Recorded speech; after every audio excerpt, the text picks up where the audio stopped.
ओवैसी साहब, उन्होंने आपकी हर बात का जवाब दिया। वो तो बता रहे हैं कि चीन वैसे ही कमजोर है, अलग थलग पड़ा हुआ है, सिर्फ नॉर्थ कोरिया, सिर्फ पाकिस्तान, और आप सरकार को ही परेशान कर रहे हैं। मैडम, मुझे इतना अफसोस हो रहा है, तकलीफ हो रही है कि सुधांशु जी ये जवाब देकर अपनी पार्टी को बुरी तरह एक्सपोज करके देश को ये पैगाम दे रहे हैं कि चीन भारत की सरजमीन पर 1 इंच भी कब्जा नहीं किया है। कितनी बड़ी झूठ बीजेपी आज कह रही है देश के सामने।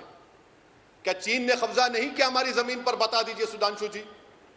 क्या सिक्किम में, गालवान में, पोंगसोंग सुलू लेक में?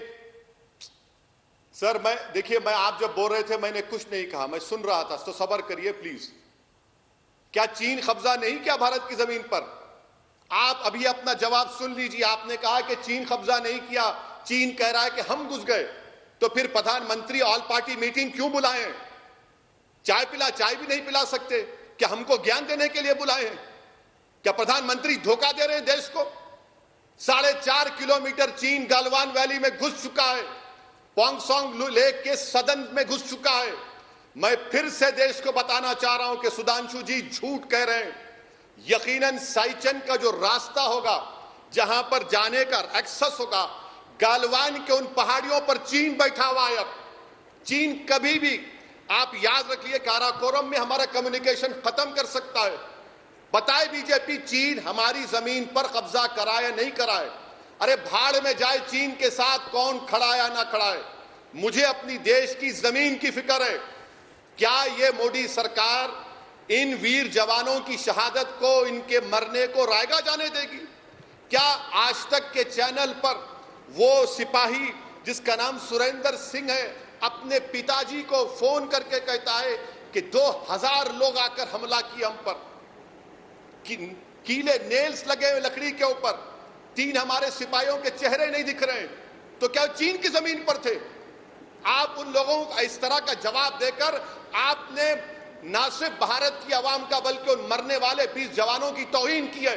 याद रखिए सुधांशु जी, नरेंद्र मोदी और आपकी सरकार देश की जमीन से बड़ी नहीं है। आप सरासर नाकाम साबित हुए हैं। और आप बार बार जो आईबी रिपोर्ट का जिक्र कर रहे सर, ये मीडिया में वाइडली रिपोर्टेड है, बड़े बड़े विज्ञान कह रहे हैं। बल्कि सुधांशु जी लिख लीजिए, क्या फिंगर 4 और फिंगर 8 पर हम पेट्रोलिंग कर सकते हैं? आज नहीं कर सकते हम। फिंगर 4 फिंगर 8 हमारा इलाका है। क्या डीपैक के सैटेलाइट्स नहीं बता रहे? आज भी हिंदू अखबार में सैटेलाइट का इमेज आया कि गालवान पोंगसोंग सू लेक पर चीन डैम बना रहा है, और आप यहां पर बैठकर इस तरह से बोल रहे हैं आपकी पार्टी की तरफ से। सुधांशु जी, ये आप नहीं कह रहे हैं, ये आपकी जबान नहीं, आपकी जबान जरूर है, मगर आप अपनी सरकार की इस गलत पॉलिसी को, जो देश को धोखा दे रहे हैं, हमारे सिपाही मारे गए और हमारी जमीन को हिफाजत नहीं कर सके, आप हमारे देश के तमाम लोगों पर धूल झोंक रहे हैं। अफसोस हो रहा है मुझे। बताइए, आप डिफेंस मिनिस्टर के करीबी साथी हैं कि हर साल दिसंबर में डिफेंस मिनिस्टर एमएचए आईटीबीपी बैठकर साल भर की पेट्रोलिंग नहीं तय करता? क्या हमारे एनटीआरओ के पास ड्रोन्स नहीं है, सैटेलाइट के इमेजेस हैं?